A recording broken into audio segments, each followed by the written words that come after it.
இப்ப நம்ம பார்க்க போறது ActiveX கண்ட்ரோல் பிளக்இன்ங்கிற டாபிக்கை பத்தி பார்க்க போறோம். இப்ப நம்ம லோக்கல் ஏரியா நெட்வொர்க்ல இருந்து டிவிஆர் பார்க்கணும்னா பிரவுசர் வழியா தான் பார்க்க முடியும். கம்ப்யூட்டர் வழியா பார்க்கறாங்க, லேனா இருக்கலாம் இல்லைன்னா இன்டர்நெட்டா இருக்கலாம். எல்லாத்துக்குமே எதுல பார்க்கணும்? பிரவுசர் செலக்ட் பண்ணி அது லோக்கல் ஏரியா நெட்வொர்க்னா அது லோக்கல் ஏரியா நெட்வொர்க் அட்ரஸ் அடிக்கணும். அடிச்சீங்கன்னா உடனே அந்த ஓப்பனிங் வந்து யூசர் நேம் பாஸ்வேர்டு கிளிக் அடிச்சு நீங்க பார்க்கலாம். புரியுதா? இப்ப என்ன ஆச்சுன்னு கேட்டீங்கன்னா, பழைய சில பிராண்ட் எல்லாம் ஓல்டு பிராண்ட் எல்லாம் இருக்கு. அதெல்லாம் என்னன்னா இன்டர்நெட் எக்ஸ்ப்ளோரர் வழியா தான் பார்க்க முடியும், மற்ற எந்த பிரவுசரும் சப்போர்ட் பண்ணாது. அப்போ அந்த இன்டர்நெட் இப்ப வர பிராண்ட் எல்லாம் என்ன பண்ணுது? எல்லா பிரவுசர்லயும் சப்போர்ட் பண்ணுது. சில பிராண்ட் இன்டர்நெட் எக்ஸ்ப்ளோரர் விட்டா அதுலயும் சப்போர்ட் பண்ணாது. அதாவது லேண்ட் வழியாவும் பார்க்கறதா சரி தான், இன்டர்நெட் பிராட்பேண்ட் வழியா பார்க்கறதா சரி தான், அதுக்கு இன்டர்நெட் எக்ஸ்ப்ளோரர் தான் யூஸ் பண்ண முடியாது இருக்கும். பழைய பிராண்டுக்கு, புது பிராண்டுக்குலாம் இப்ப எல்லாமே சப்போர்ட் பண்ணுது. அந்த பழைய பிராண்ட்ல ஒரு கான்ஃபிகரேஷன் பண்ணினால் தான் இன்டர்நெட் எக்ஸ்ப்ளோரர் யூஸ் பண்ண முடியும். என்ன கான்ஃபிகரேஷன்? இன்டர்நெட் ஆப்ஷன்ஸ்னு ஒரு இதுல போய் மெனுல போய் செக்யூரிட்டி செட்டிங்ஸ் கஸ்டமர் எல்லாம் பண்ணி காமிச்சிருக்கோம். அதுல ActiveX கண்ட்ரோல் பிளக்இன்ஸ் இருக்கு. அது எல்லாமே டிஃபால்ட்டா எப்படி இருக்குன்னு கேட்டாக்கா டிசேபிள் இருக்கும். அது மூணையும், அதாவது சைன்டு அன்சைன்டுன்னு ஒண்ணு இருக்கும், இன்னொன்னு 3 ஐட்டம் இருக்கும். இந்த 3 ஐட்டம் என்னன்னு சொல்லியிருக்கோம், அது செஞ்சு காமிச்சிருக்கோம். அந்த மூணையும் போய் எனேபிள் பண்ணினாதான் கனெக்ட் ஆகும் பழைய டிவிஆருக்கு. இன்னைக்கெல்லாம் தேவையில்லை, இப்ப வர சில டிவிஆர்லாம் தேவையில்லை. சோ அந்த மாதிரி அந்த சிஸ்டத்துல போய் இன்டர்நெட் எக்ஸ்ப்ளோரர் போய் எப்படி எனேபிள் பண்றதுங்கிறத பத்தி தான் பார்க்க போறோம். அந்த மாதிரி எனேபிள் பண்ணினாதான் நம்ம இன்டர்நெட் எக்ஸ்ப்ளோரர் வழியா டிவிஆர லேன்லயோ இல்லைன்னா த்ரூ இன்டர்நெட் வழியாவோ பார்க்க முடியும். சோ அந்த configuration is a must for பழைய டிவிஆருக்கு. அதை எப்படி பண்றதுங்கிறத இப்ப பார்க்க போறோம். இப்போ ஏற்கனவே நம்ம ஒரு டிவிஆர் யூஸ் பண்ணோம். இப்போ ஹை ஃபோக்கஸ்ங்கிற டிவிஆர் யூஸ் பண்ண போறோம். கனெக்ட் பண்ணிருக்கோம். இப்போ இன்டர்நெட் எக்ஸ்ப்ளோரர் வழியா நம்ம பார்க்க முடியுமா பார்க்க முடியாதாங்கிறத பார்க்க போறோம். இப்ப நம்ம கனெக்ட் பண்ணிருக்கிறது ஹை ஃபோக்கஸ் டிவிஆர். முன்னாடி பார்த்தது புஷ் பிளஸ். அதுக்கு ஒன்றும் கான்ஃபிகரேஷனே தேவையில்லை, நேரடியா வந்துடும். இது ஹை ஃபோக்கஸுக்கு. இப்ப பாருங்க, இப்ப இன்டர்நெட் எக்ஸ்ப்ளோரர் வந்துட்டோமா? இப்ப ஐபி அட்ரஸ் போயிடும் பாருங்க. அந்த டிவிஆரோட ஐபி அட்ரஸ் தான் இப்ப வரல பாருங்க. இப்ப இது வரத்துக்காக என்ன பண்ணணும்? அதுக்கு ஒரு கான்ஃபிகர் பண்ணணும். அதை எப்படி பண்றதுங்கிறது பார்ப்போம். இப்போ முதல்ல நம்ம பார்த்தது புஷ் பிளஸ். அதுக்கு எந்த கான்ஃபிகரேஷன் தேவையில்லை. வேற அதர் தான் தட் சில டிவிஆர் சப்போர்ட் பண்ணாது. அப்படி வரலனாக்க என்ன பண்ணணுங்கிறத பாருங்க. இப்போ டூல்ஸ் அப்படியே கிளிக் அடிங்க. கீழே இன்டர்நெட் ஆப்ஷன்ஸ் வாங்க. பாட்டத்துல இன்டர்நெட் ஆப்ஷன்ஸ். அதுக்கு அடுத்தா போல செக்யூரிட்டி டேப் மேல பாருங்க, செக்யூரிட்டி டேப். ஆமா, அதை கிளிக் அடிங்க. அதுக்கு கீழே இந்த இன்டர்நெட் செலக்ட் ஆயிருக்கணும். புரியுதா? டிஃபால்ட்டா செலக்ட் ஆயிடும். சோ கஸ்டம்ஸ் லெவல்ங்கிற டேபுக்கு வாங்க. இதை கிளிக் அடிச்சீங்கன்னா இப்ப நிறைய இருக்கு. இதுல ஸ்க்ரோல் பட்டனை டவுன்லோட் நாத்துங்க, மெதுவா பொறுமையா நாத்துங்க. நாத்திட்டு ActiveX கண்ட்ரோல் அண்ட் பிளக்இன்ஸ் ஒண்ணு இருக்கு பாருங்க. அதுக்கு கீழே இந்த 3 ஐட்டம் முக்கியமான ஐட்டம் ஞாபகம் வச்சுங்க. Download signed ActiveX control, download unsigned ActiveX control, initialize and script ActiveX control. இந்த 3க்கு கீழே டவுன்லோடு சைன்டு ActiveX கண்ட்ரோல் கீழே இதை டிசேபிள் பண்றது எனேபிள்னு மாத்துங்க. எனேபிள்னு மாத்தின உடனே இந்த கலர் பிங்க் கலர் வந்துடும். அதுக்கு அடுத்தா போல டவுன்லோடு அன்சைன்டு ActiveX கண்ட்ரோல் இருக்கு பாத்தீங்களா, இங்கேயும் எனேபிள் பண்ணுங்க. மூணாவது initialize and script ActiveX control இருக்கு இல்லையா, இங்கேயும் எனேபிள் கொடுங்க. அவ்வளவுதான் சார். இந்த மாதிரி நீங்க எனேபிள் கொடுத்த உடனே எல்லாம் பிங்க் கலர்ல மாறிடும். இப்ப என்ன பண்றீங்க? ஓகே, எஸ் கொடுக்கணும். இங்க அடுத்தாப்புல பாத்தீங்களா, இதுக்கு எஸ் கொடுக்கணும் நீங்க. அப்ளை. ஓகே, அவ்வளவுதான் சார். இப்ப முடிஞ்சு போயிடுச்சு சார். இப்ப நம்ம என்ன பண்ணிருக்கோம் கேட்டீங்கன்னா, இப்ப கான்ஃபிகரேஷன் முடிச்சிட்டோம். கான்ஃபிகரேஷன் முடிச்ச பிறகு இப்ப ஐபி அட்ரஸை கொடுத்துட்டு என்ட்ரிக்கு எழுத்துங்க. அது வந்துட்டு பாத்தீங்களா, அவ்வளவுதான் சார். இப்போ அட்மின், இது வேற டிவிஆர். அடுத்து பாஸ்வேர்டு கொடுங்க. லாகின் ஆயிட்டு பாருங்க. ஓகே, இங்க செலக்ட் பண்ணலாம். இது வேற டிவிஆர்னா ஒன்னொன்னு ஒரு மாதிரி இருக்கும், வேற ஒண்ணுமே கிடையாது.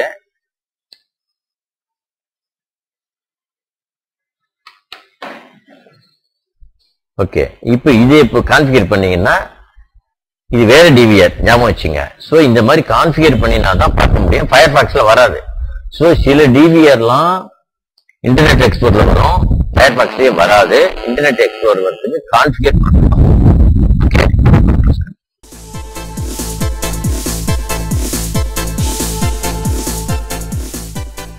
இப்போ நம்ம விண்டோஸ் 8 ஆப்ரேட்டிங் சிஸ்டம் உள்ள சிஸ்டத்தில் நெட்வொர்க் கான்ஃபிகரேஷன் எப்படி செய்யறதுங்கிறத பற்றி பார்க்க போகிறோம்.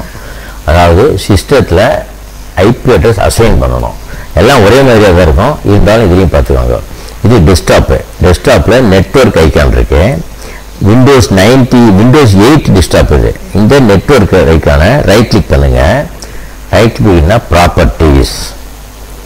ப்ராப்பர்ட்டிஸ்க்கு அடுத்தா போல இந்த இருக்கு பாருங்க, சேஞ்ச் அடாப்டர் செட்டிங்ஸ் ஒன்று இருக்கு பாருங்க. எல்லாம் நம்ம 7ல் பண்ண மாதிரியே தான். இதை கிளிக் பண்ணிங்க. இந்த இடத்துல 2 ஐக்கான் இருக்கு. ஒன்று ஈதர்நெட்டு, இன்னொன்று வைஃபை. ஈதர்நெட்டுங்கிறது லோக்கல் ஏரியா நெட்வொர்க், கேபிள் கனெக்ஷனுக்கு உள்ளது. வைஃபைங்கிறது வயர்லெஸ். இப்போ இதில் கான்ஃபிகர் பண்ணுறது எப்படிங்கிறத பார்ப்போம். ஸோ இதை ரைட் கிளிக் பண்ணுங்க. ரைட் கிளிக் பண்ணி ப்ராப்பர்ட்டிஸ்க்கு போங்க. ப்ராப்பர்ட்டிஸ்க்கு போயிட்டு இப்போ வைஃபை ப்ராப்பர்ட்டிஸ் வருது இல்லையா, இந்த இடத்துல ஐபி வெர்ஷன் 4 செலக்ட் பண்ணுங்க. எகைன் ப்ராப்பர்ட்டிஸ்க்கு வாங்க. இந்த இடத்துல இப்போ internet protocol version 4 TCP/IP IP version 4 இருக்கு. இங்கே use the following IP address. இந்த இடத்துல ஐபி அட்ரஸ் அசைன் பண்ணுங்க. 192.168.1.31. அதே மாதிரி இங்கே கிளிக் அடித்த உடனே கிளாஸ் சி சப்நெட் மாஸ்க் வந்துடும். கீழே டிஃபால்ட் கேட்வே 192.168.1 இதே மாதிரி ஃபில்அப் பண்ணுங்க. அப்புறம் இங்கே ப்ரிஃபர்ட் டிஎன்எஸ் 192.168.1.1 ஃபில்அப் பண்ணி சார். இதே விண்டோஸ் 7ல் சேம் ஃபில்அப் பண்ண அதே மாதிரி தான். இது ஓகே. இப்போ க்ளோஸ் பண்ணுறங்க. அவ்வளோதான் சார். இப்போ நம்ம ஐபி அட்ரஸை அசைன் பண்ணிட்டோம். இதுக்கு அடுத்தா போல நம்ம என்ன பண்ணணும்னு கேட்டிங்கன்னா, இந்த பிங் கமாண்ட் ஏற்கனவே பார்த்தோம் இல்லையா, அதே மாதிரி தான் குயிக்காக பார்த்துருவாங்க. இப்போ கமாண்ட் ப்ராம்ப்ட் வருவோம். கமாண்ட் ப்ராம்ப்ட்டுக்கு எப்படி வருதுன்னு கேட்டாக்க, கீபோர்டில் விண்டோஸ் கீ ஒன்று இருக்கும், அதையும் எக்ஸிக்கையும் ப்ரெஸ் பண்ணிங்கன்னா இந்த மெனு வரும். இதில் கமாண்ட் ப்ராம்ப்ட் அட்மின் இருக்கு பாருங்க. இந்த கமாண்ட் ப்ராம்ப்ட் அட்மினை கிளிக் அடிங்க. கிளிக் அடித்த உடனே இந்த விண்டோ வருது. இப்போ நம்ம என்ன பண்ண போகிறோம், பிங் கமாண்ட் விடுவோம். 31 ஐபி அட்ரஸ் கொடுத்துருக்கோம். Local ping PING ping 192.168.1.31. அதாவது இந்த சிஸ்டத்தோட ஐபி அட்ரஸ் நீங்கதா. ஓகே, அப்புறம் CLS அதுக்கு அப்புறம் லூபேக் PING பிங் 127.0.0.1 இதான் லூபேக் கமாண்ட். என்டர் அடிங்க. ஓகே, எல்லாம் ரிப்ளை ஃப்ரம் வந்தாச்சு. அதுக்கு அடுத்தா போல டிவிஆர் இல்லை ரவுட்டர், அதுக்கு CLS போட்டுட்டு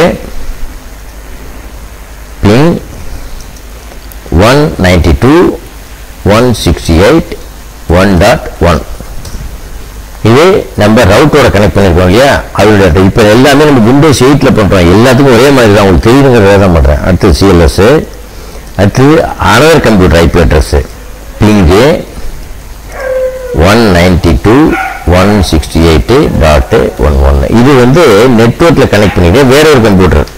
என்டர் அடிங்க. இப்போ ரிப்ளை வந்துட்டு பாருங்க. ஸோ இதே மாதிரி CLS இப்போ எல்லா இந்த சிஸ்டம் வந்து நெட்வொர்க்கு பக்கா கான்ஃபிகர் பண்ணியாச்சு. ஐபி கான்ஃபிக் அந்த கமாண்ட் யூஸ் பண்ணுங்க. IPCONFIG போட்டிங்கன்னா ஐபி அட்ரஸ் வந்துட்டு பாருங்க. 192.168.1.31.258.0. ஓகே, இதுதான் இது ஐபி அட்ரஸ் அசைன் ஆகிட்டுது. CLS clear screen IPCONFIG space /ALL all. இப்போ உங்களுக்கு எல்லா அட்ரஸும் இதில் வந்துடும். DNS சர்வர் பார்த்தீங்களா, இந்த DNS சர்வர் அட்ரஸும் இதில் வந்துடும். ஓகே, அவ்வளவுதான் சார். ஸோ விண்டோஸ் 8ல எப்படி கான்ஃபிகர் பண்றதுங்கிறத இப்ப பார்த்துட்டோம் நம்ம.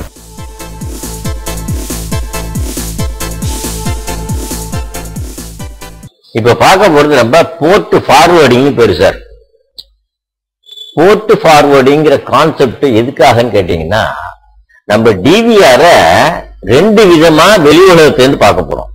ஒன்னு கம்ப்யூட்டர், அது டெஸ்க்டாப்பாவும் இருக்கலாம், இல்லைன்னா லேப்டாப்பாவும் இருக்கலாம். இன்னொன்னு மொபைல். புரியுதா? வேற வேற மொபைல் கான்செப்ட் வேற, கம்ப்யூட்டர் கான்செப்ட் வேற. சோ நம்ம மொபைல்ல இருந்தும் பார்க்க போறோம், அடுத்த போல கம்ப்யூட்டர்ல இருந்தும் பார்க்க போறோம், வெளி உலகத்துல இருந்து இன்டர்நெட் மூலமா பார்க்க போறோம். அப்போ நம்ம பார்க்க போறது ஒரு டிவிஆர் தான். புரியுதா? அப்போ கன்ஃபியூஸ் ஆயிடும் கம்ப்யூட்டருக்கு இன்டர்நெட்ல. இப்ப எங்க இருந்து நமக்கு அழைப்பு வந்திருக்கு? இப்ப சாதாரணமா போலீஸ் டிபார்ட்மெண்ட் இருக்கு பாத்தீங்களா, டிராபிக் போலீஸ் தனி, லா அண்ட் ஆர்டர் தனி. போலீஸ் உள்ள ஒருத்தர் உட்காந்துருக்காரு, சார் உங்களை பார்க்கறது போலீஸ் வந்திருக்கு அப்படின்னா எந்த போலீஸும் சந்தேகம் வந்துருமா இல்லையா? நம்மள இந்தியா போலீஸ் பார்க்க வரோம், லா அண்ட் ஆர்டரா இல்லைன்னா சந்தேகம் வந்துரும் இல்லையா? காக்கி ட்ரெஸ் போட்டா லா அண்ட் ஆர்டர், வெள்ளை ட்ரெஸ் போட்டா டிராபிக் போலீஸ், தெரியுது இல்லையா? அதே மாதிரி ஒரே டிவிஆர நீங்க, ஆனா ஐபி அட்ரஸ் ஒண்ணுதான் டிவிஆர் இருக்கு. நம்ம லோக்கல் ஏரியா நெட்வொர்க்ல 192.168.1.108 கொடுத்துருவோம்னு வச்சுக்கோங்க. அந்த ஐபி அட்ரஸ் மாறாது. ஆனால் நம்மள தொடர்பு கொள்றவங்க மொபைல்ல இருந்து தொடர்பு கொள்றாங்களா இல்லைன்னா கம்ப்யூட்டர்ல இருந்து தொடர்பு பண்றாங்களாங்கிறது தெரியணும். அதுக்காக தான் என்ன பண்றாங்கன்னா 2 நம்பரை கொடுத்துருக்கான், போர்ட் நம்பர். சோ நம்ம இந்த 80ன்னு வந்ததுனால் கம்ப்யூட்டருக்கு போய் காமின்னு அர்த்தம், எல்லாம் நம்மளுக்கும் தெரியும். 37,777 அப்படிங்கிற நம்பர் வந்தா மொபைல்ல காமிக்கலாம்னு அர்த்தம். புரியுதா உங்களுக்கு? இதை நம்ம என்ன பண்றோம், ரவுட்டர்ல சொல்லிடுறோம். இந்த போஸ்ட் ஃபார்வர்டிங் கான்செப்ட் எங்க கான்ஃபிகர் பண்றோம்? நமக்கு ரவுட்டர் கொடுத்துருக்காங்க இல்லையா, பிராட்பேண்ட்காரன் கொடுத்துருக்காங்க இல்லையா, அந்த ரவுட்டர்ல போய் மொபைலுக்கு 37,777 ஹெச்டிபி சர்வர், அதாவது வெப்சைட் மூலமா கம்ப்யூட்டர் மூலமா பாக்குறதுக்கு 80. புரியுதா? அது டிஃபால்ட்டா வந்துடும். அது எப்படி கான்ஃபிகர் பண்றதுங்கிறத கொடுத்துருவோம். இந்த பர்பஸுக்கு தான் போர்ட் ஃபார்வர்டிங்கிற முக்கியத்துவம். அதாவது ஒரே ஐபி அட்ரஸ் 2 விதமா, அதாவது டிவிஆருக்கு ஒரே ஒரு ஐபி அட்ரஸ் தான். டிவிஆர கம்ப்யூட்டர் வழியா பாக்குறோமா, கம்ப்யூட்டருங்கிறது லேப்டாப் உள்பட மொபைல் வழியா பாக்குறோமா, அதுக்கு தனித்தனியா கொடுத்தா தான். நீங்க மொபைல் வழியா பாக்குறது நம்பர் கொடுத்தா அப்புறம் மொபைல் வழியா பார்க்க முடியாது. ஒருத்தர் சொல்றாரு அங்க இருந்து, சார் எல்லாம் கான்ஃபிகர் கரெக்டா பண்ணிட்டேன், போர்ட் ஃபார்வர்டிங் பண்ணல, அவரு எனக்கு வரமாட்டேங்குது சார்ங்கிறாரு. தப்பு. அப்ப என்ன பண்ணணும்? போர்ட் ஃபார்வர்டிங் கம்ப்யூட்டர் வழியா இன்டர்நெட்டுக்கு தான், லேண்டுக்கெல்லாம் இது கிடையாது சார், இன்டர்நெட்டுக்கு தான். சோ வேணும்னால நீ என்ன பண்ணணும், 80 கொடுக்கணும் உள்ள போய். எப்படிங்கிறத உங்களுக்கு பிராக்டிகலா அப்பதான் காமிக்க போறோம். அதை அப்படி இல்லையா 37,777 இதெல்லாம் யாரு கொடுக்குறாங்க? டிவிஆர் கொடுக்குறான், அவன் கொடுத்துருப்பான். அது அப்படியே நம்ம ரவுட்டர்ல போய் கான்ஃபிகர் பண்ணிட்டோம்னால் நீங்க வேர்ல்டுல இருந்து எங்கேருந்து வேணாலும் நீங்க நம்ம டிவிஆர எப்ப வேணாலும் பார்க்கலாம். ஆன் பண்ணி வச்சுக்கணும், பிராட்பேண்ட் கனெக்ஷன் இருக்கணும். அதைத்தான் இப்போ எப்படிங்கிறத பாக்குறோம். இந்த நம்பர்லாம் இதெல்லாம் யாரு கொடுப்பான்னு கேட்டா உங்களுக்கு வந்து இவன் கொடுப்பான், சர்வீஸ் ப்ரொவைடர் இருக்கான் பார்த்தீங்களா, அவனே கொடுத்துருவான். Port number for mobile, port number கொடுத்துருவான். அதை பார்த்து நம்ம ஈஸியா கான்ஃபிகர் பண்ணலாம். இப்போ நம்ம கான்ஃபிகர் பண்ணிருக்கோம். அதை எப்படிங்கிறதையும் நீங்க பார்க்க போறீங்க, எப்படி பண்றதுங்கிறது இப்ப பார்க்க போறோம். போர்ட் ஃபார்வர்டுடைய முக்கியத்துவம் இதுதான். புரியுதா? ரவுட்டர்ல தான் கான்ஃபிகர் பண்ணணும். ரவுட்டர்ல எல்லா ரவுட்டருக்கும் என்ன பண்ணுவான்னு கேட்டீங்கன்னா, ஃபர்ஸ்ட் ஐபி கொடுத்துருப்பான் 192.168.1.1, யூசர் நேம் பாஸ்வேர்டு அட்மின் கொடுத்துருப்பான். இதெல்லாம் யாரு கொடுப்பாங்கன்னா சர்வீஸ் ப்ரொவைடர் கேட்கணும் நீங்க இதெல்லாம். புரியுதா?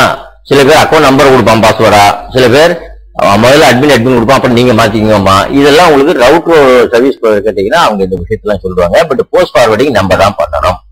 இப்ப நம்ம ரவுட்டர்ல கான்ஃபிகர் பண்றது எப்படிங்கிறத பத்தி பார்க்க போறோம். சோ ஃபயர்பாக்ஸ் வழியா ரவுட்டர்ல என்டர் பண்ணுவோம். ஃபயர்பாக்ஸை கிளிக் பண்ணியாச்சு. இந்த ஃபயர்பாக்ஸ்ல எடுத்து பார்த்தீங்களா, ரவுட்டரோட ஐபி அட்ரஸ் 192.168.1.1 இதை கிளிக் அடிங்க. இப்போ ரவுட்டர்ல என்டர் பண்றதுக்கான ஆத்தென்டிகேஷன் விண்டோ வந்தாச்சு, யூசர் நேம் பாஸ்வேர்டு. ஸோ அதை ஃபில்அப் பண்ணுங்க. இந்த பாஸ்வேர்டு ரவுட்டருக்கு சர்வீஸ் ப்ரொவைடர் கொடுக்குற பாஸ்வேர்டு இது. ஓகே ஓகே கொடுங்க. இப்ப ரவுட்டர்ல வந்தாச்சு. இந்த ஏடிஎஸ்எல் ரவுட்டர் போட்டுருக்கு பாருங்க, 150 பேஸ் வயர்லெஸ் ஏடிஎஸ்எல் 2+ மோடம் ரவுட்டர்னு போட்டுருக்கு பாருங்க, பினாட்டோங்கிற கம்பெனி இது. ஓகே, இது சர்வீஸ் ப்ரொவைடர் நமக்கு கொடுத்துருக்காங்க.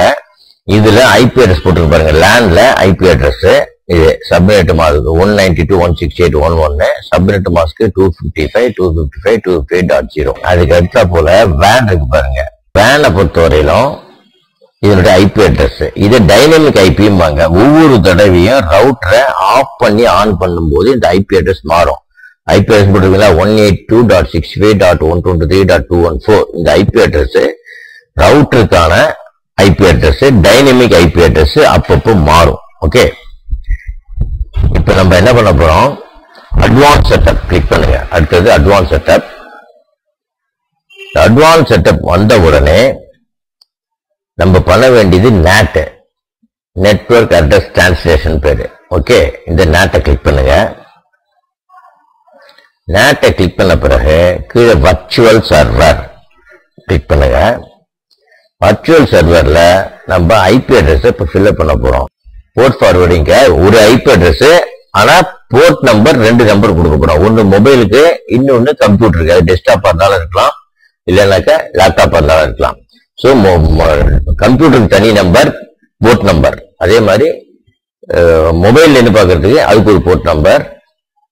ஆனா ஐபி அட்ரஸ் டிவிஆரோட ஐபி அட்ரஸ் கொடுக்க போறோம். இப்ப நம்பர் 1 இங்க செலக்ட் பண்ணுங்க. இப்ப அசைன் பண்றோம். நம்பர் 1 செலக்ட் பண்ணுங்க. பார்த்தீங்களா 10ல நம்பர் 1 இந்த இடத்துல இதை பொறுத்தீங்கன்னா வரிசையா இருக்கும். HTTP சர்வர்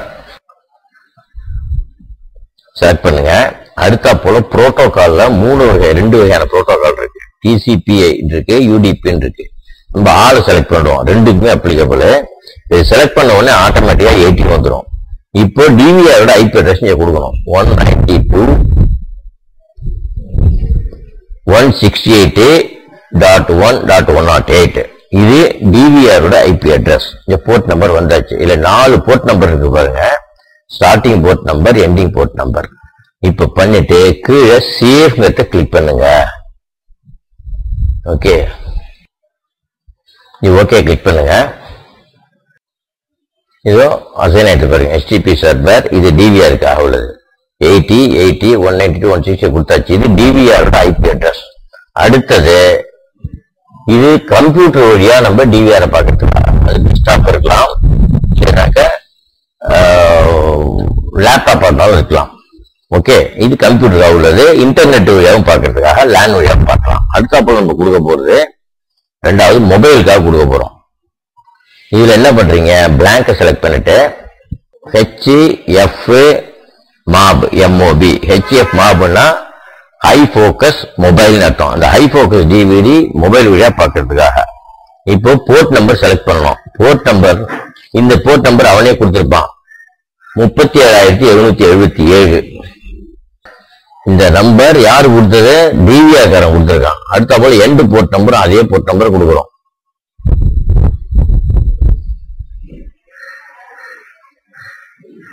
இப்போ ஐபி அட்ரஸ் டிவிஆரோட ஐபி அட்ரஸ் ஏற்கனவே கொடுத்தோம் பார்த்தீங்களா, இப்போ அதுவே வந்துடும் பாருங்க. 192 வந்துட்டு பார்த்தீங்களா 108. அது கீழே திருப்பியும் போர்ட் நம்பர் 37,777. அதே மாதிரி அவ்வளவுதான் சார், எல்லாமே கொடுத்தாச்சு பாருங்க. Starting port number, end port number, local IP address எல்லாமே கொடுத்தாச்சு. இப்போ இது மொபைல்ல இருந்து பார்க்கறதுக்காக உள்ள போர்ட் நம்பர் வரட்டும். சேவ் பண்ணுங்க.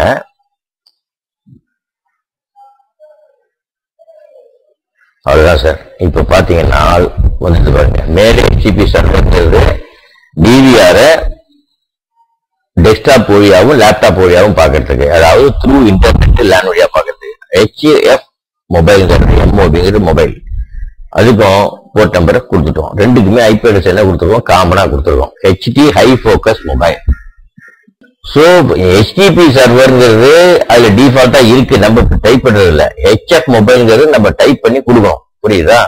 எப்படி டைப் பண்ணீங்கன்னா இந்த இடத்துல செலக்ட் பண்ணீங்கன்னா பிளாங்கா இருக்கு பாருங்க. சோ காலியா ஃபர்ஸ்ட் இருக்கு இல்லையா, அதை செலக்ட் பண்ணிட்டு நம்மளா கொடுக்கறது. ஓகே, அவ்வளவுதான் சார், முடிஞ்சு போய் சார். இதுக்கு பேரு போர்ட் ஃபார்வர்டிங்னு பேரு. சேவ் பண்ணியாச்சு. இந்த கான்செப்ட் ஓவர். ஓகே, இனிமே நம்ம மொபைல டிவிஆர மொபைல் வழியாகவும் பார்க்கலாம், இன்டர்நெட் வழியாகவும் பார்க்கலாம், டெஸ்க்டாப் வழியாகவும் பார்க்கலாம், லேப்டாப் வழியாகவும் பார்க்கலாம், லேன் வழியாகவும் பார்க்கலாம். அதுக்குதான் இந்த கான்ஃபிகரேஷன் மிக மிக அவசியம். இப்போ க்ளோஸ் பண்ணிடுறோம்.